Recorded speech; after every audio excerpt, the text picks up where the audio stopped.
Welcome back to Lenz's Comic Corner, classic slash non-classic. This is episode number 403 and Doubleshot number 326. Okay? And I mentioned last episode about a particular character, reviewing the first two traits for her. Who is it? Squirrel Girl! Yep, first two traits of Unbeatable Squirrel Girl. This is Volume 1, Squirrel Power! And here's Volume 2, Squirrels Know It's True. These two trades contain the entire first volume of the series, which lasted for 8 issues. The only reason why it stopped after 8 issues because it was restarted because of Secret Wars. Right?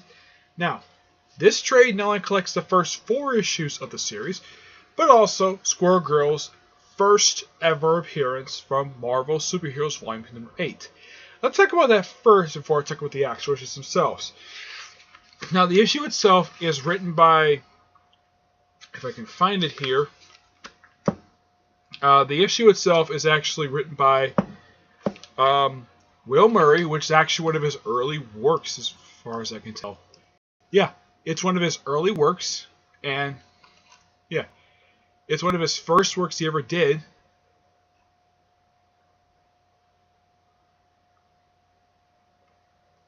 Yeah, it's one of the first works he ever did, and his co-creator, the guy who basically did the artwork for this issue and credited as the co-creator for Squirrel Girl, is none other than the co-creator of Spider-Man and Doctor Strange, Ted Cord Blue Beetle, The Question, Captain Atom, bunch of other characters. Steve Ditko. Yep, he co-created. This is his artwork. Yep, this is his artwork. And if you're wondering what Squirrel Girl looked like in her debut appearance, she looked like this. She basically maintained the same attire, though they did alter the costume a little bit. Currently, she doesn't have the whole diamond things on her eyes, and her identity is publicly known, which is kind of weird. The fact that is, and yes, on the cover, that's her current attire. Yeah, where she mentioned she had her first ever battle with Doctor Doom. Yeah, she never mentioned his name because she did not know his name. Just fight some random villain, and it turns out it's Doctor freaking Doom. And she meets him with Iron Man. First hero she meets. Okay, I would have thought maybe Spider-Man, maybe Captain America, but Iron Man? Okay, fine. And of all people, I mean, he suggests, okay, it's some armor guy. Okay, it's not the Crimson Dynamo, it's not the Titanium Man. It's Doctor Doom. The guy who she fought several times in the current volume of the series. The issue itself is really awesome. And lucky enough they put this afterwards so they wouldn't disrupt the whole Unbeatable Squirrel Girl stuff. I'm glad the fact they threw it in here because as far as I know, it never been put to trade before, so why not? Excuse me. Now, as for the 4 issues. In the first issue, she fights, well, basically it starts off with just basically her wandering down the street, and of course in the issue she fights Kraven the Hunter. Great. In the next 2 issues, she fights Whiplash. No, she doesn't fight actual Whiplash. I'm talking about the villain Whiplash, and this is the new Whiplash, which is they kind of brought this character in due to, the Iron Man 2 film. Yeah, this is Anton Vanko, unrelated to the original Crimson Dynamo. Oh, my friend Edgar would love this, because he's a huge Iron Man fan. Look at this. Squirrel Girl breaks into the Hall of Armor, the armory. I don't know why it's called the Hall of Armor, but it's basically the armory. And which armors are guarding it? None other than the Mark I armor and the Silver Centaurian armor are guarding the armory, which is awesome. Yeah.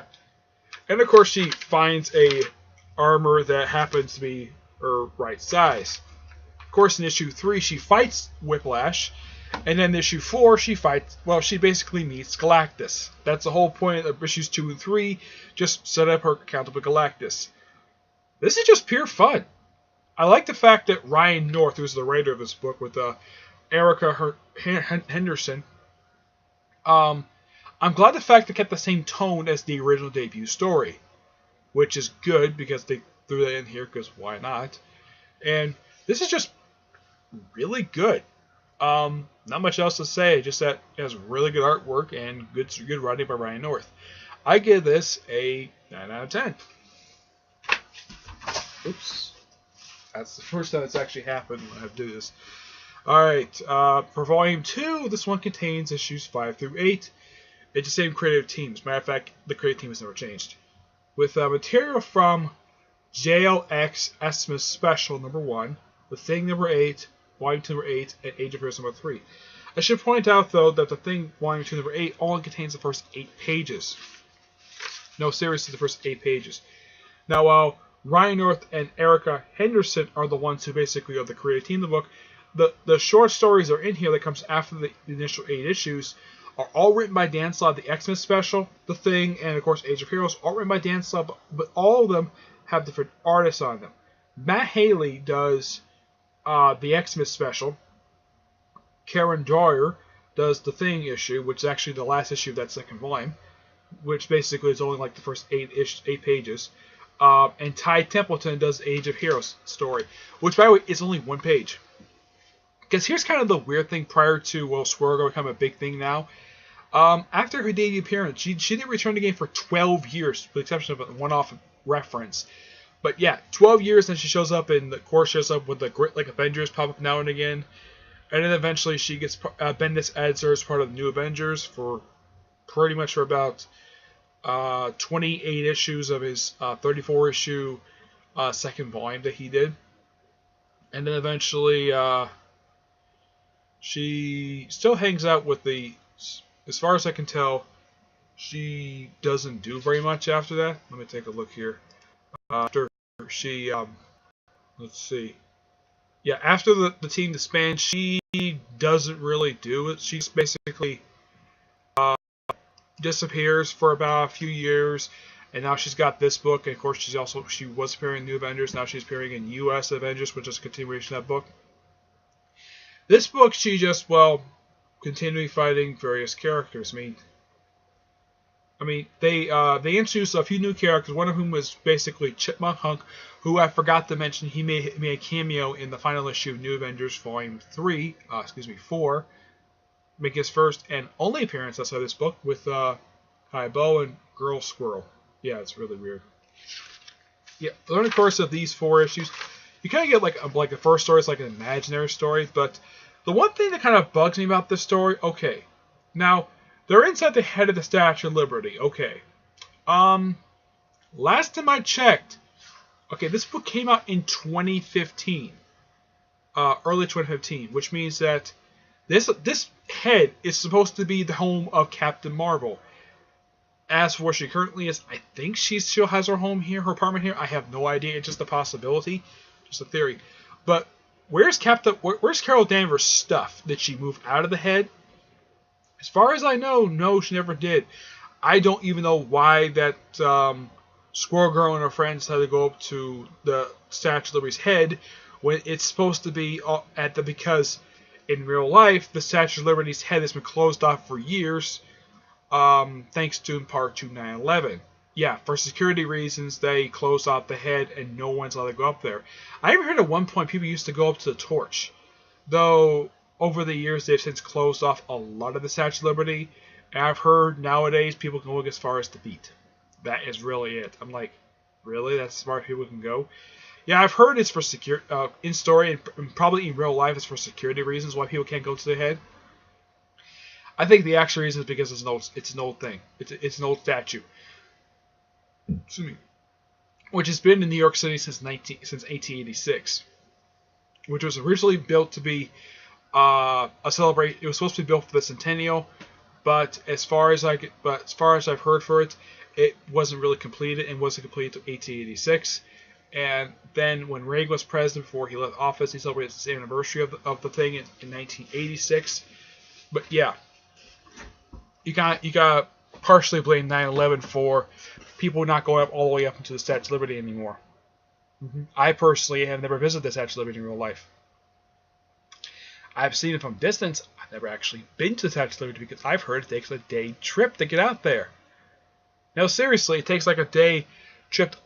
You only get there by boat, and it's basically a day trip just to go out to Statue of Liberty. That's why I've heard for it. But yeah, these are fun stories.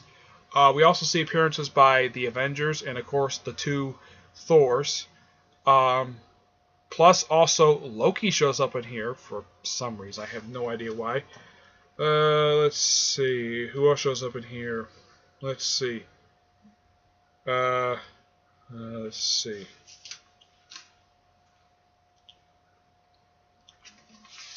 Well, mainly you have the female Thor, who stars in pretty much the last 3 issues of this volume, which is really nice. But here's something quite weird about the female Thor. She has a tendency, whenever she shows up with a book, either a book gets canceled or just kind of keeps going after she shows up, because apparently there's a curse with her. Because when she showed up in Angela Asgard's as Angela Queen of Hell, the very next issue, the series ended. I have no idea why. That apparently female Thor has this problem. Basically, when she shows up in people's books, apparently no one wants to buy the book anymore because female Thor. I don't know, but this I think is just pure fun. I think the last 3 issues in here just dealing with the last day stuff, which basically were ignored thanks to the end of Secret Wars. But I really think that Marvel should not have hit the restart button for Squirrel Girl, because it was going fine, lasted 8 issues. Now apparently I think it's lasted for almost 25 issues, the current volume, which is nice. But I kind of felt as though that the series should, like allow with a lot of other series, to hit the restart button. In my honest opinion, when it comes to restart button that Marvel hit in 2015 was completely unnecessary. If you want to relaunch your number ones, fine. Don't have already established titles before you start your new initiative. Hit the restart button every year. Do you know what that does? That drives away readers. Yeah, it does. Why do you think books get canceled when they hit the restart button? Like All New Hawkeye. Yeah, that book got canceled not long after it got restarted number 1. No, seriously, that's what happened to it. It got canceled 6 issues after basically it got canceled 6 issues in. Just like that. Yeah. And that's one of the problems with Marvel. They basically, whenever they hit the restart button on certain books get canceled almost right away. Now apparently Nova's ending after 7 issues, this current volume anyways. But yeah, I'm glad the fact Squirrel Girl's not going to place, and I love the popularity she's getting. She's personally not my favorite character, but I do enjoy her, nonetheless. And I think a lot of people can admit, Squirrel Girl's hot. Yes, Squirrel Girl is a hot female character. Well, basically, when I look at her, she's a smoking hot woman, despite the fact she's basically a college student. She's basically going to NYU, which is a real universe. I personally have never seen it, but I know it exists, and it's in New York City, basically in Manhattan, for when I know about it. But this is just pure fun, like I say, when it comes to the series. Like with last trade, and with volumes 4 and 5, I get this a 9 out of 10. I don't know when I'm going to get the first volume, but hopefully I get it soon. But this is just good. Alright, that's it for this episode. Stay tuned for the next episode, which is actually going to be a single shot. And it's going to be a book that, it's a book by Brian Michael Bendis. You'll find out what it is in the next episode. One of his many books he did over the years, but this book is... He stopped doing this book back in 2013. That's when he did in his run for the book before it got restarted. First by Jonathan Hickman, and then it got restarted again in 2015 by Al Irving, which I reviewed that entire run right now. But yeah, that's it. So stay tuned for episode 404. It's just no double shot number, just episode. Just give me a single shot next episode. Okay. But until I see you all in my next video, bye.